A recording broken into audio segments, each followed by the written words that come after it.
আসসালামু আলাইকুম। সাবেক স্বৈরাচারী প্রধানমন্ত্রী শেখ হাসিনা এবং আসাদুজ্জামান খান কামালের সকল সম্পত্তি বাজেয়াপ্তের নির্দেশ দিয়েছেন আদালত। এটা খুব ভালো কথা। সেই সম্পদ বাজেয়াপ্ত করে শহীদ পরিবার অথবা জুলাই যারা আহত হয়েছেন তাদের মাঝে বন্টন করবেন, খুবই ভালো কথা।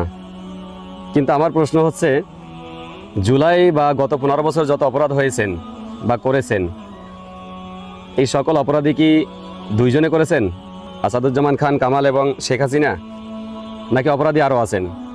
যদি অপরাধী থেকে থাকেন তাহলে বিচার কেন দুইজনের প্রতি হবে? বাকিদের সম্পত্তি কেন বাজেয়াপ্ত হয় নাই? বাকিদের বিচার কেন হয় নাই? তাহলে কি এটা নিয়ম রক্ষার বিচার বা দায়সারা বিচার? জুলাই গণ অভ্যুত্থান হয়েছে, তার মাধ্যমে একটা পরিবর্তন এসছে, কিছু মানুষের বিচার হয়েছে, এই নাম কামানোর জন্য বা এই তথাকথিত সান্ত্বনা দেওয়ার জন্য?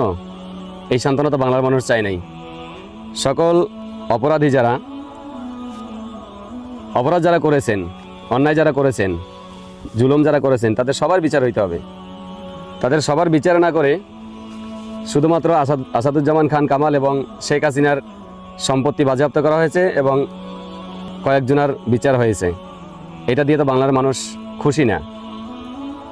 অবৈধভাবে যারাই সম্পত্তি ইনকাম করেছেন তাদের প্রত্যেকের সম্পত্তি বাজেয়াপ্ত করে শুধু জুলাই শহীদ না, জুলাই আহতদের না, টোটাল বাংলাদেশের ভাগ্য উন্নয়নে ব্যবহার করা উচিত। হ্যাঁ, বাংলাদেশের ভাগ্য পরিবর্তন করা উচিত। যারা অবৈধভাবে ইনকাম করেছেন, অর্জন করেছেন, তাদের সম্পত্তি বাজেয়াপ্ত করে। ধন্যবাদ। ভিডিওটি ভালো লাগলে শেয়ার করে দিবেন।